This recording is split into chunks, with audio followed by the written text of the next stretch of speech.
Welcome to this video where we'll be taking a closer look at the ggplot2 graphics library. So this video is a quick overview of the ggplot2 library for graphics in R. Now, ggplot2 is the famous R library for graphics which enables you to create beautiful print quality and publication-ready data visualizations. Now, if you're not familiar with R as the programming language, please start with the R Basics video just so you see what it does and how it looks. But if you're ready to dive into ggplot2, then just go right ahead. Just continue with this video. So the ggplot2, it's based on a grammar of graphics idea. And what that means is that each part of code stands for a component or a layer. That's what they're called. And then we add components together using the plus sign. So the basic structure of any plot would look like this. You got the ggplot, and then you assign the data frame. So what is the data that we're working with, right? So that is data equals, that is your data frame, and then you assign columns from that data frame to the axis. Now, not all plots have both axes, but basically you assign data to axis, X and Y, right? And instead of going very deep, let's just start with an example. So the first one we want to do is the point plot, right? And what we'll be using is the famous iris dataset. So if you're not familiar with it, the iris dataset basically contains information on the iris plant. It specified measurements for 4 features measured for 3 variants of the iris flower. Now all measurements are given in centimeters. And now let's look at the dataset. So iris, there it is. Or let's just look at the header. So the first 6 rows, there they are. So this is the dataset we'll be working with, right? And now let's create a basic point plot.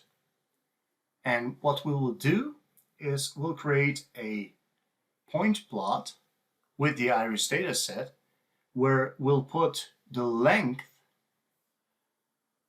on the x-axis and we'll put the width on the y-axis, and we'll just say that we want that in a simple point plot.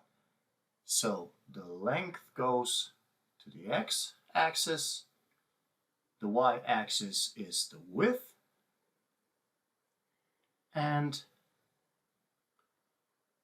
plus 4 geom is the point plot. There it is. And that is our point plot. Okay.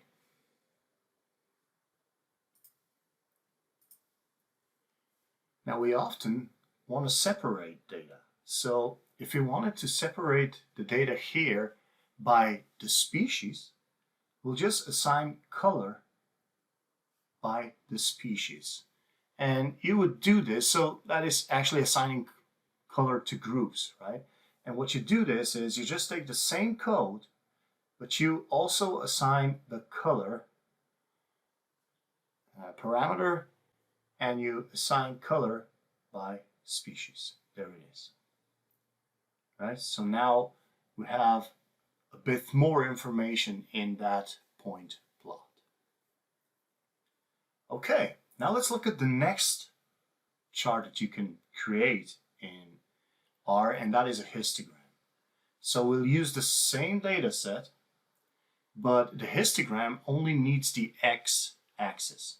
It does not have the y-axis, as y-axis is actually counting how much members there are in a certain group. So x will be length, and we want a histogram. There it is, right? And now we can use the same method as above to assign color to a histogram. So we use the same code and we add, but this time not the color, because that would only give us a border. We assign a fill. So the histogram has a fill, as it's not a point plot. It has area, And now let's go and do a box plot. Right, so for the next one, we'll do a box plot, more or less the same thing. So we'll use species on the x-axis and we'll use the length on the y-axis. So we'll create a box plot per species and we'll just say geom needs to be a box plot like this, enter, and there it is. Right? So for each species, we can now more or less see the total distribution of the length column, which is brilliant, right? And now let's try and do a trend line. Trend lines are very popular as they sort of show us where everything is going. And in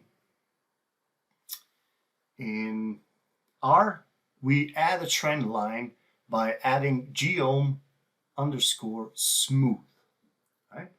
So we'll do ggplot of iris. We'll put the length on the x-axis. We'll put the width on the y-axis. So we'll remove this, go with width. And then we'll do plus geom point, so create a point plot, but then another plus, and that will be a geom underscore smooth. And that is our trend line. So let's look at how that looks. There it is. Right? Kind of brilliant. And now we want to add a trend line by group. So kind of doing the same thing, but with a trend line this time. Right? So we do that with the same argument as before, color equals species, because we're going for the species again. We'll always be doing separation by species, and there it is, right? And now let's go for the labels. So we want a title, and the title will be sample measurements of iris flower. And then we want a subtitle, which is the use of multiple measurements in taxonomic problems 1936.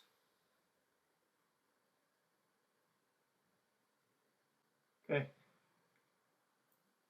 So let's see how that acts or what that returns. And more or less the plot will be the same, right? So we'll go for the x being the length, the y being the width, and we'll put a color as a variant in this example.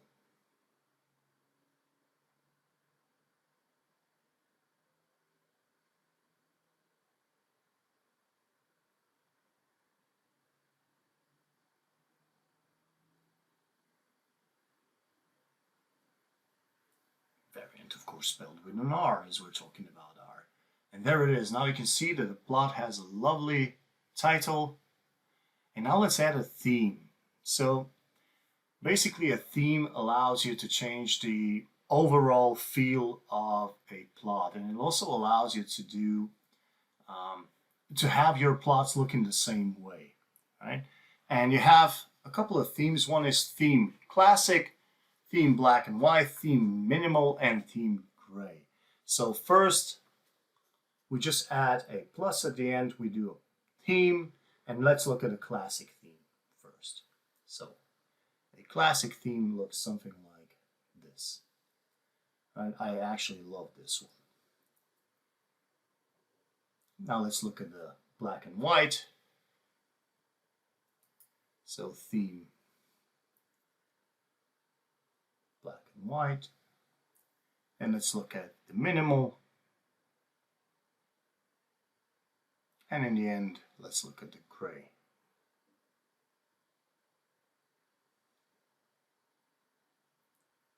And there it is. Okay, now let's talk about the legend. So again, you want to add the legend, and within a theme, you can change the legend position more or less, right? And what you add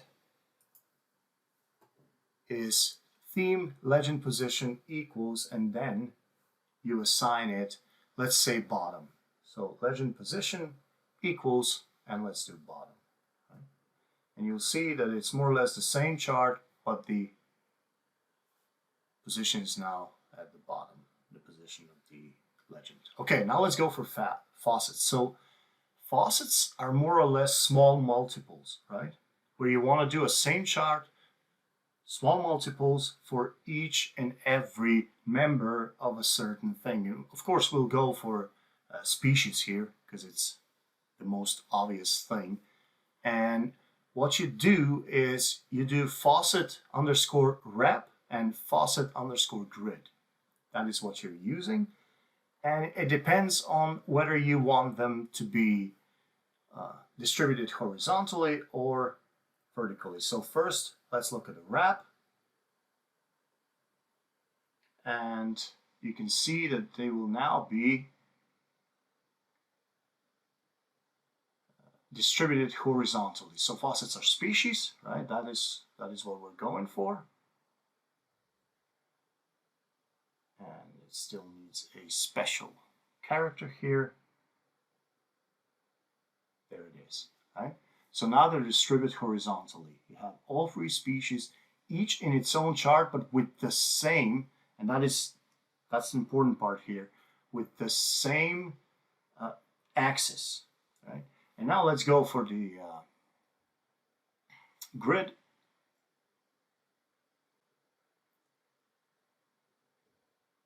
So in the grid, the facet grid, and this one is species, and then, and there you go, right? So now they're distributed horizontally. And the next thing you can do with ggplot, as we said, this is meant for publications, for reports, and that's why the export button is so important, where you can save this as an image or as a PDF. You can copy it to clipboard, but you can also alternatively use the ggsave command, where you just need to specify a file name given to the image that you're going to create and specify the file path. So myplot.png, and the file path will be the temp directory. And if the last one is omitted, so if no parameter is given for the path, it will just default to the working directory. Okay, so thank you for watching. This was part 2 of the R Academy. You definitely got good fundamentals of ggplot2 to build upon, and I'll see you on the next one.